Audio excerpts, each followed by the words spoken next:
Screen presenting the last warrior.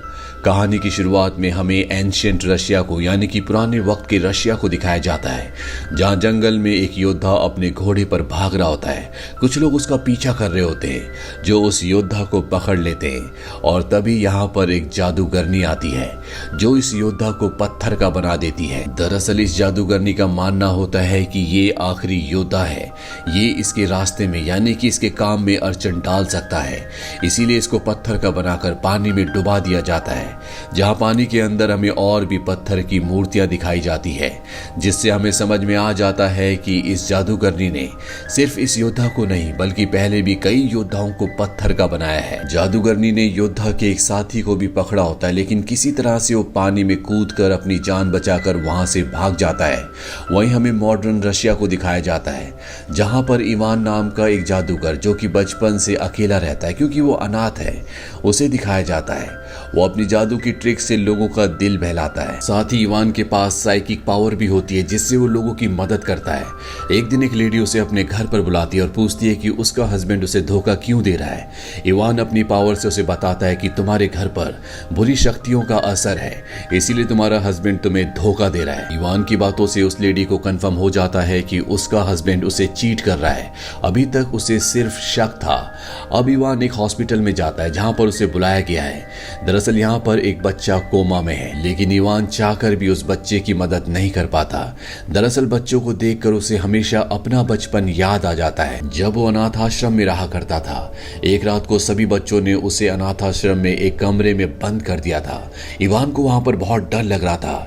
तभी उसे एक पिन मिलती है जिससे वो दरवाजे का लॉक खोल देता है और इवान ने आज भी उस पिन को लॉकेट के अंदर अपने पास संभाल कर रखा होता है।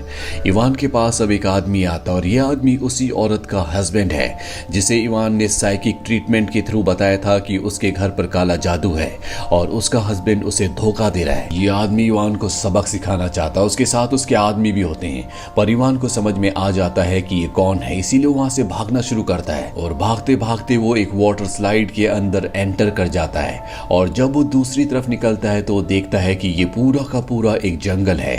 दरअसल वो अब एंशिएंट रशिया में आ गया है। ये वही जंगल है जिसमें इस कहानी की शुरुआत में एक जादूगरनी ने एक योद्धा को पत्थर का बना दिया था और उसका साथी वहां से भाग गया था।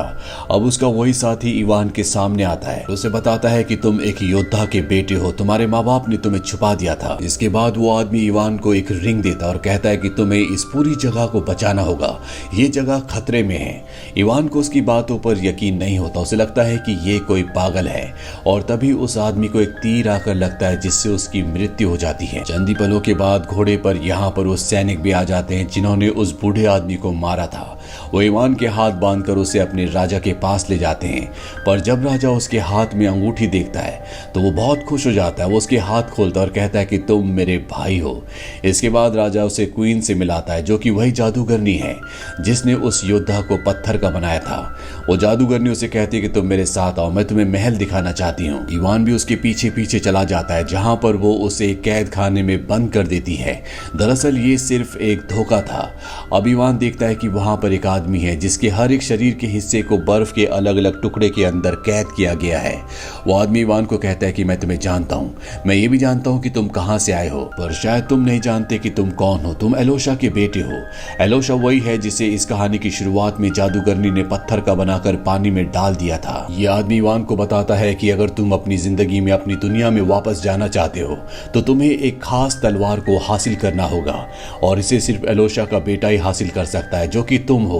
मैंने भी कभी उस तलवार को हासिल किया था जिसके बाद मैं अमर हो गया, पर जब ये बात राजा को पता चली तो उसने मुझे और साथ ही इस दुनिया में जितने भी जादूगर थे जो भी अच्छा काम करना चाहते थे उन सबको कैद कर दिया। अब सबकी शक्तियां पूरी तरह से खत्म हो चुकी है। अगर तुम उस तलवार को हासिल कर लो तो सभी की शक्तियां वापस आ जाएंगी और साथ ही तुम अपनी दुनिया में भी वापस जा सकोगे। यहाँ पर अब एक विच को भी लाया जाता है और जब रात हो जाती है तो विच अपनी जादू की शक्ति से सभी गार्ड्स गार्ड्स को बेहोश कर देती है। और तभी यहाँ पर एक मेंढक को अंदर आते हुए दिखाया जाता है जो कि वसीलिसा है, जो मेंढक का रूप भी धारण कर सकती है। वो यहाँ पर सबसे पहले उस आदमी को, जिस आदमी के पार्ट्स को बर्फ के अलग अलग क्यूब्स में कैद किया होता है, उसे आजाद करती है, उसके हिस्सों को जोड़ती है। और इसके बाद वो आदमी इवान को भी अपने साथ लेकर यहाँ से निकल जाता है। अब ये किसी भी कीमत पर उस तलवार को ढूंढना चाहते हैं, जिससे न सिर्फ इवान अपनी दुनिया में वापस जा सकता है, बल्कि जादू की इस दुनिया में हर एक अच्छे इंसान को जिसको कैद कर दिया गया था उसे भी आजाद करवाया जा सकता है।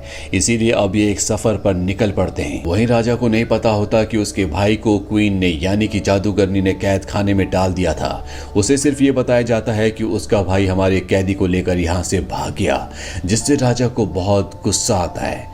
वहीं इवान और उसके साथियों को दिखाया जाता है जो एक तालाब तक पहुंच जाते हैं, लेकिन उस तालाब में एक रक्षक है जिसकी इजाजत के बिना ये लोग आगे नहीं जा सकते।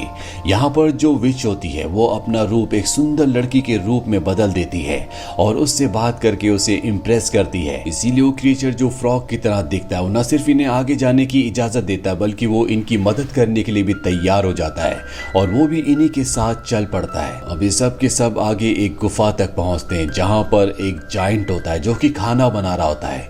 ये चुपचाप उसके पीछे से निकल जाना चाहते हैं, पर तभी इवान का फोन रिंग होना शुरू हो जाता है, जिससे उस दानव को यानी कि उस जाइंट को पता चल जाता है कि उसके पीछे कोई है। वो पीछे मुड़ता है और इवान के ऊपर हमला करता है, जिससे इवान दूर जाकर गिरता है। लेकिन इवान किसी तरह से वापस आकर इसे डिस्ट्रैक्ट करता है और ये सब के सब यहाँ से चुपचाप आगे निकल जाते हैं। जहां पर एक खतरनाक नदी इनके सामने आती है, उसके अंदर बहुत ही खतरनाक मछलियां होती है।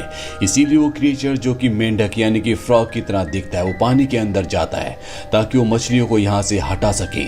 और ठीक उसी वक्त यहाँ पर क्वीन यानी कि जादूगरनी अपनी सेना के साथ आ जाती है। वो इन पर हमला करती है, लेकिन ये सब के सब अपनी जान बचाने के लिए पानी के अंदर कूद जाते हैं। जहाँ पर वो क्रिएचर जो फ्रॉग की तरह दिखता है पहले से होता है, वो इन सबको कहता है कि तुम यहाँ से जाओ, मैं क्वीन का अकेले सामना करूंगा। और वो रास्ते के आगे आकर अपने शरीर को बहुत बड़ा कर लेता है, जिससे क्वीन के सैनिक आगे नहीं जा पाते। क्वीन को इस बात से बहुत गुस्सा आता है और वो अपने जादुई हंटर से उस पर हमला करती है, जिससे उसकी मृत्यु हो जाती है। वहीं इन चारों को दिखाया जाता है जो सब के सब वहां से बचकर आगे निकल पड़ते हैं। दरअसल इवान किसी भी कीमत पर तलवार को हासिल करके अपनी असली दुनिया में जाना चाहता है, और वसीलिसा जो कि फ्रॉग बन सकती वो ऐसा नहीं चाहती, क्योंकि कहीं ना कहीं वो उससे प्यार करने लगी है। और वसीलिसा जो फ्रॉग बनने की शक्ति रखती है, इसके पीछे कहीं ना कहीं क्वीन यानी कि जादूगरनी का हाथ होता है, क्योंकि जादूगरनी ने उसे और उसके पूरे परिवार को एक बार फ्रॉग में बदल दिया था, पर विच ने अपनी शक्तियों से उसे वापस से इंसान बना दिया। अब यहाँ पर एक बार फिर से क्वीन अपने साथियों के साथ पहुंच जाती है। वो इन सब पर हमला कर देती है। इवान को बंदी बना लिया जाता है और जब वो वसीलिसा के पास पहुंचने वाले होते हैं तो वो ऊपर से नीचे जंप कर देती है, पर इससे पहले कि वो जमीन पर गिरती वो फ्रॉग में बदल जाती है, जिससे उसकी जान बच जाती है। वहीं इवान को दिखाया जाता है जिसे जादूगरनी अपने साथ ले जा रही होती है, पर इवान किसी तरह से उसे डिस्ट्रैक्ट करके वहां से भाग जाता है। वो एक ऐसी जगह पहुंच जाता है जहां पर बहुत सारी तलवारें होती हैं, और इन्हीं तलवारों में से एक तलवार वो है जो इवान को चाहिए। पर इससे पहले कि वो असली तलवार तक पहुंचता, यहाँ पर क्वीन यानी कि जादूगरनी पहुंच जाती है। वो इवान के ऊपर हमला करती है, पर इसी हमले के बीच इवान को असली तलवार मिल जाती है। इस तलवार में इतनी शक्ति होती है कि इसके सामने कोई भी टिक नहीं सकता, और जादूगरनी पर वो इस तलवार से प्रहार करता है, जिससे जादूगरनी दूर जाकर गिरती है, और इस तरह से इवान उसे हरा देता है। और अब इवान का वो साथी आता है जो उसे कारागार में यानी कि जेल में मिला था, जिसके शरीर के हर एक हिस्से को आइस क्यूब के अंदर बंद किया गया था। इवान को उस पर भरोसा होता है, इसीलिए वो तलवार उसे दे देता है, पर तभी इवान को आकर पकड़ लिया जाता है। दरअसल ये पूरा का पूरा एक प्लान होता है। ये जो आदमी है ये राजा के साथ मिला हुआ है, और ये तलवार ये राजा को देना चाहता है, क्योंकि पूरा प्लान राजा का ही था। दरअसल इस तलवार के बदले राजा उसे एक खास पत्थर देगा। अब राजा वहां पर आता है, और जब ये तलवार राजा उस पत्थर को नहीं देता, राजा उसके साथ धोखा करता है। राजा इस पत्थर और तलवार की मदद से हमेशा के लिए अमर होना चाहता है। अब राजा इस तलवार से इनके ऊपर हमला करने लगता है, लेकिन तभी यहाँ पर वसीलिसा आ जाती है, जो राजा के हाथ से तलवार को दूर फेंक देती है जहाँ पर इवान है। इवान इस तलवार को उठाता है जिससे कि वहां पर एक गोल बवंडर बन जाता है। इवान तलवार को वहीं पर छोड़कर उसके अंदर एंटर करके अपनी असली दुनिया में आ जाता है। पर वापस आने के बाद उसे वेसिलिसा की बहुत याद आती है क्योंकि वो भी उसे अब प्यार करने लगा है। उसे एहसास होता है कि उसे वेसिलिसा को छोड़कर नहीं आना चाहिए था। इसीलिए एक बार फिर से वो उसी दुनिया में उसी स्लाइड से पहुंच जाता है जिससे वो पहले गया था, जहां पर राजा को दिखाया जाता है जिसके हाथ में तलवार होती है। इवान इस बार अपने साथ गन लाया होता है। वो राजा पर कई गोलियां चलाता है लेकिन गोलियों का उस पर कोई भी असर नहीं होता क्योंकि उसके अंदर बहुत ज्यादा ताकतें हैं और अब वो इवान को मारने के लिए उसकी तरफ बढ़ रहा होता है। लेकिन तभी यहाँ पर एक बहुत ही भयानक ड्रैगन आ जाता है जो इवान की मदद करने के लिए राजा के ऊपर अपनी आग फेंकता है। इसी मौके का फायदा उठाकर इवान वेसिलिसा को आजाद करवा देता है। वेसिलिसा इवान को बताती है कि अगर तुम राजा को मारना चाहते हो तो उसके पास जो स्टोन है तुम्हें उसे नष्ट करना होगा, उसी से राजा की मृत्यु होगी। और अब इवान राजा को ललकारता है। राजा अपनी तलवार नीचे रख देता है क्योंकि उसे पता है कि वो इवान से बहुत ज्यादा शक्तिशाली है। इन दोनों के बीच में फाइट होना शुरू हो जाती है। वहीं वेसिलिसा को दिखाया जाता है जो क्वीन से यानी कि जादूगरनी से लड़ रही होती है। इवान को यहाँ पर एक सच और पता चल जाता है कि राजा कभी भी उसका भाई नहीं था बल्कि वो उसका इस्तेमाल करना चाहता था। उसके पिता को भी राजा ने और जादूगरनी ने मिलकर पत्थर का बनाया था। अब इसी लड़ाई के बीच में वो स्टोन उस आदमी के हाथ आ जाता है जिसे राजा ने अपने काम के लिए इस्तेमाल किया था, जिसके हिस्सों को उसने बर्फ की अलग अलग क्यूब में जानबूझकर उस कारागार में रखा था जहां पर इवान था, ताकि वो अपने प्लान को अंजाम दे सके। और अब जिस तरह से वो तलवार से खुद अमर हुआ था, राजा भी अमर हो चुका है और इन दोनों की ही जान स्टोन के अंदर है। अगर स्टोन को नष्ट किया गया तो राजा के साथ साथ वो भी मारा जाएगा, पर वो अपनी जान को सेक्रीफाइस करते हुए स्टोन को तोड़ देता है जिससे वो और राजा दोनों के दोनों खाक में मिल जाते हैं, यानी उन दोनों का खात्मा हो जाता है। और जैसे राजा की मौत होती है, क्वीन यानी कि जादूगरनी भी भाग जाती है। और अब जबकि राजा की मौत हो चुकी है तो इन्होंने जितने भी लोगों को यहाँ पर पत्थर का बनाया था वो सब के सब पहले की तरह नॉर्मल हो जाते हैं, जिसमें इवान के फादर भी होते हैं। इवान अपने फादर से मिलकर बहुत खुश होता है और इवान तय करता है कि अब वो असली दुनिया में नहीं जाएगा बल्कि वो यहीं पर रहेगा। वो वेसिलिसा के साथ शादी कर लेता है और इसके बाद इवान एक बार फिर से अर्थ पर जाता है और हॉस्पिटल में जो बच्चा कोमा में था वो उसे एक नीले रंग का द्रव्य पिलाता है जो कि जादुई द्रव्य होता है। उससे वो बच्चा होश में आ जाता है। इवान वापस अपनी दुनिया में यानी कि जादुई दुनिया में आ जाता है। मिड क्रेडिट सीन में हमें उसी क्वीन को यानी कि जादूगरनी को दिखाया जाता है जो कि अर्थ पर है और अर्थ पर जो इवान के घर में लेडी काम किया करती थी वो इस जादूगरनी की माँ होती है। दरअसल इन दोनों ने प्लान बनाया था कि ये जादुई दुनिया पर कब्जा करके उस दुनिया